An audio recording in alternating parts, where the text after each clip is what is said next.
నమస్తే. ప్రస్తుతం మనతో పాటు ఉన్నారు సోషల్ యాక్టివిస్ట్ కృష్ణకుమారి గారు. సందర్భాలు నాకైతే అస్సలు మాట్లాడాలని అనిపించదండి.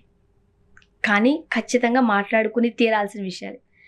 ఆయిషా మీరా పాపం తల్లి 20 ఏళ్లుగా పోరాటం చేస్తూనే ఉన్నారా? ఎక్కడది 2007లో జరిగిన సంఘటన ఇప్పటి వరకు.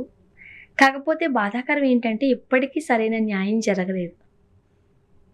అస్థికలు, తనకు సంబంధించిన శరీర భాగాలు నిన్న అవి సాంప్రదాయం ప్రకారం చేశారు. రిచువల్స్ అన్నీ కూడా.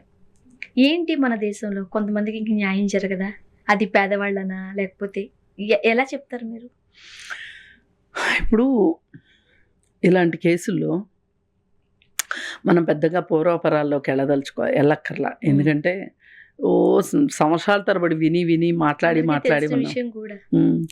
అయితే బాగా డబ్బులు ఉన్నవాళ్ళు, రాజకీయంగా పలుకుబడి ఉన్నవాళ్ళు, లేదు అనుకుంటే అధికారంలో ఉన్నవాళ్ళు ఇన్వాల్వ్ అయిన కేసులలో బాధితులకు న్యాయం జరగదు. అసలు ఈ విషయంలో రెండో మాట లేదు. ఎన్ని కేసులు చూసాము. ఎందుకు ఇలా మాట్లాడుతుంది కృష్ణకుమారి అని చాలామంది కోపం రావచ్చు. కానీ నేను వాస్తవాలు చెప్పేది ఏంటంటే, ఫైనాన్షియల్ ఫ్రాడ్స్లో తప్పితే అగ్రకులాల వాళ్ళు జైళ్ళల్లో ఉండరు. డబ్బులు ఉన్నవాళ్ళు అగ్రకులం అవ్వాలి, డబ్బులు ఉండాలి, పెద్ద పెద్ద ఉద్యోగాలు ఉండాలి. ఇట్లాంటి వాళ్ళు అత్యాచారం కేసుల్లో, మనుషులను చంపేసిన కేసుల్లో వాళ్ళు జైళ్ళల్లో ఉండరు. జైళ్ళల్లో ఉండరు అంటే మీన్స్ అసలు అరెస్ట్ కారని కాదు, అరెస్ట్ అవుతారు. అది కూడా లేకపోతే ఇంకా దారుణం.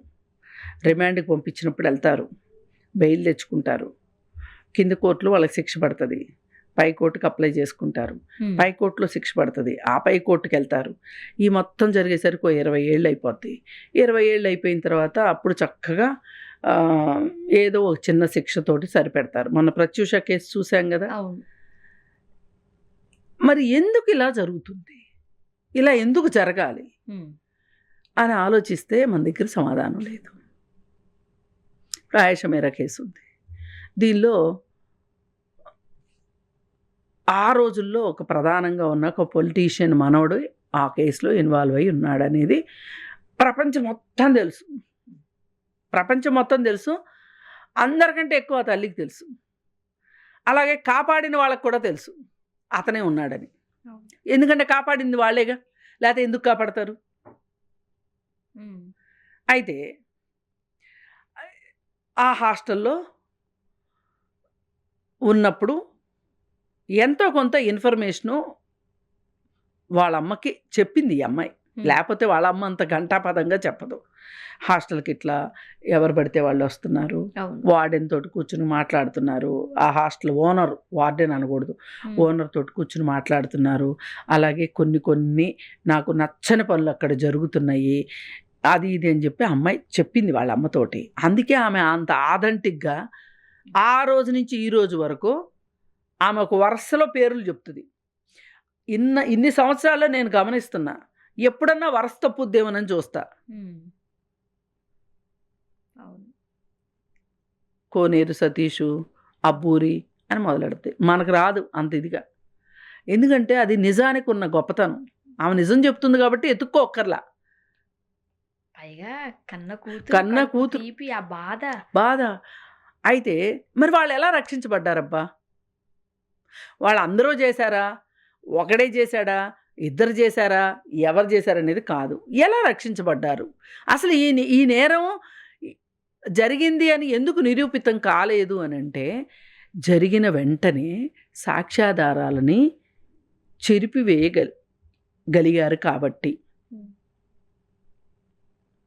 దీనికి అండదండలు ఉన్నాయి కాబట్టి. పెద్దవి లేకపోతే చెరిపివేయగలుగుతారు మీరు అన్నట్టు. అది ఇప్పుడు సివి ఆనంద్ గారు అప్పుడు పోలీస్ కమిషనర్గా, సిపిగా ఉండేవాళ్ళు. ఆయన ఈరోజు సాయంత్రం ఒక ప్రకటన చేశారు, రేపొద్దున ప్రెస్ మీట్ పెడతాను అని. ఆయన రాత్రి ట్రాన్స్ఫర్ అయిపోయాడు. ఆ రోజే అది కోల్డ్ స్టోరేజ్కి వెళ్ళిపోయింది ఆ కేసు. అయినప్పటికీ వాళ్ళమ్మ గావు గావు గావుమని గావు కేకలు పెట్టింది కాబట్టి ఇక్కడ దాకా వచ్చింది.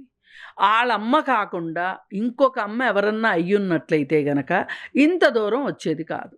అవును. నిజంగా ఆ మహాతల్లికి జోహార్లు.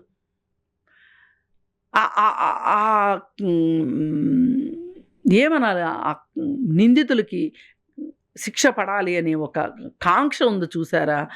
నా కూతురు ఆత్మశాంతి, అలాగే నా కూతురులాగా ఇంకొకళ్ళు జరగకూడదు అని ఒక దృఢ సంకల్పమే ఆమెని ఇక్కడ దాకా నడిపించింది.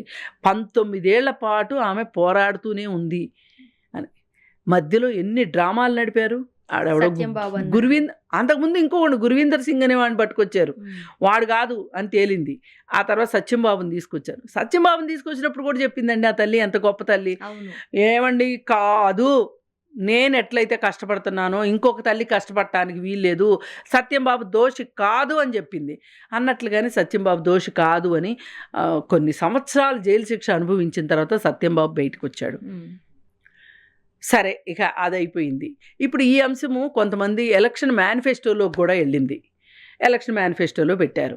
మరి పెట్టినప్పుడు ఏదో ఒకటి చెయ్యాలి కదా, ఏదో ఒకటి చేద్దామని చెప్పి వాళ్ళు సిబిఐకి అప్పచెప్పారు.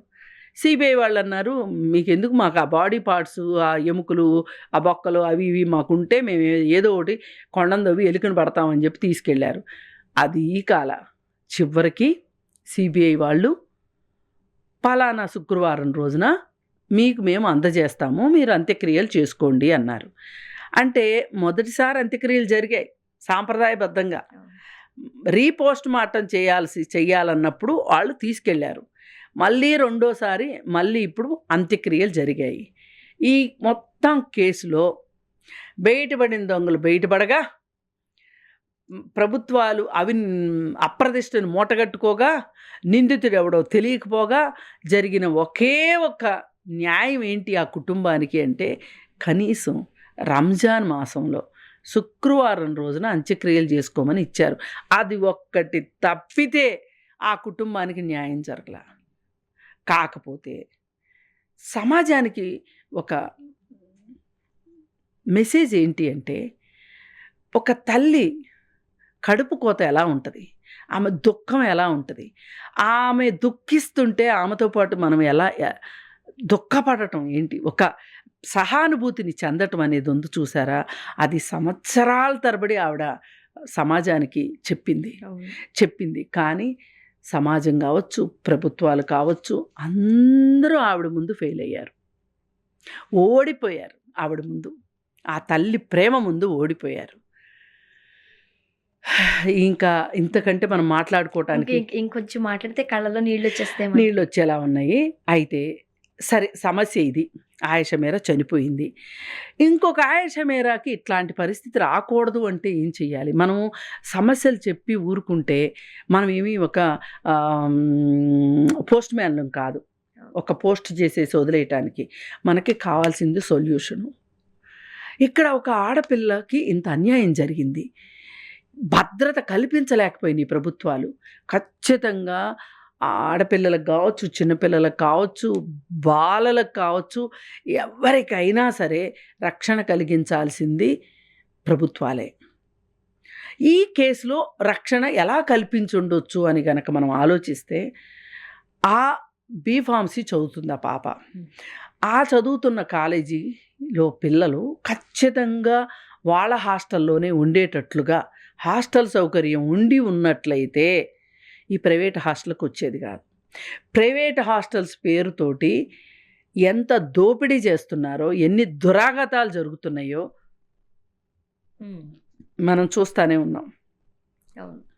అందుకని కనీసం ఈ ఆయేషా మీరా గవర్నమెంట్ హాస్టల్లో ఉంటే కనుక చనిపోయి ఉండేది కాదు ఈ కారణంతో.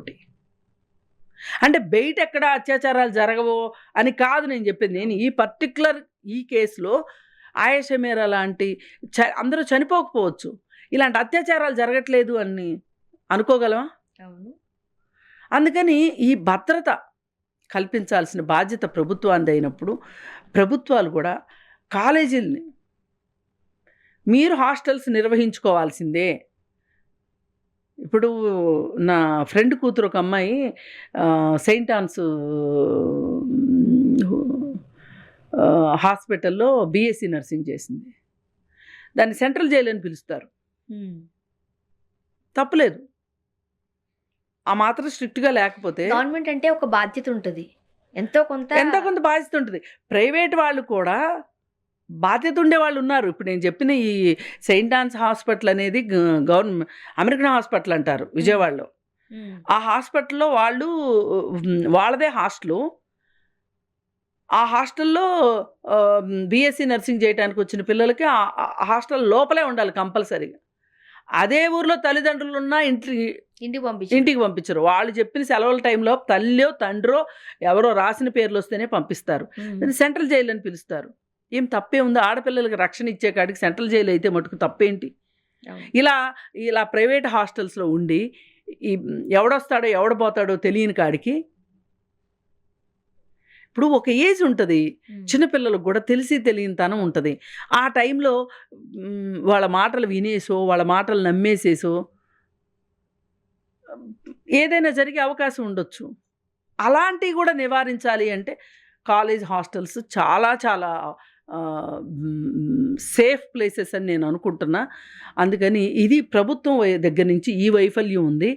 రెండోది, ఈ కేసుని ఛేదించలేకపోవటము అనేది మళ్ళీ మళ్ళీ గుర్తు తెచ్చుకునే డైలాగు, లీడర్ సినిమాలో డైలాగు, ఒక ఆడపిల్లని రక్షించలేని పదవి ఉంటే ఎంత ఊడితే ఎంత అనే డైలాగు ఈ ప్రతి రాజకీయ నాయకులు కొంచెం మననం చేసుకుంటే మంచిది, వాళ్ళ చెవులో జోరేగల్లాగా తిరిగితే మంచిది అని నేను అనుకుంటాను.